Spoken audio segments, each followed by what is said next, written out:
Drama serial तकब्बुर की आने वाली एपिसोड में आप देखेंगे कि आरेज़ अपनी अम्मी से कह रहा होता है कि मॉम, जिस तरह आप इस रिश्ते को नॉर्मलाइज करने की कोशिश कर रही हैं ऐसा होगा नहीं। और अब उनके दरमियान कुछ ठीक हो ही रहा होता है कि अब मायरा उनके दरमियान में आ जाती है। मुक़द्दस को जब ये बात पता चलती है कि आरेज़ और मायरा एक दूसरे को पसंद करते हैं तो वो रोने लग जाती है और फिर अपनी भाभी को बताती भी है कि आरेज़ और मायरा एक दूसरे को पसंद करते हैं। फिर माज से वो यही बात कर रही होती है और कह रही होती है कि अगर वो एक दूसरे को पसंद करते तो आरेज़ उससे शादी करता। फिर माज कहता है कि नहीं, उसने तो सिर्फ मेरी बहन का ज़िंदगी का सुकून ख़त्म करने के लिए उससे शादी की थी।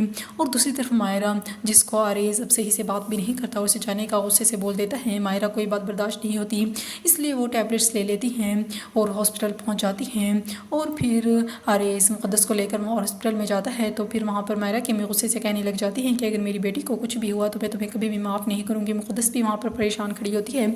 सब बहुत परेशान होते हैं क्योंकि मायरा ने खुदकुशी की कोशिश की होती है और अब मायरा की माँ मुसलसल आरेज़ को ही कसूरवार ठहरा रही होती है और उसका गिरबान भी पकड़ लेती है और उससे सवाल करते हैं कि आखिर उसने ऐसा क्या कहा था जो उसकी बेटी ने खुदकुशी करने की भी कोशिश की है। आरेज़ कहता है कि मैंने उसे कुछ नहीं कहा था। मुक़द्दस भी बहुत ज़्यादा परेशान होती है।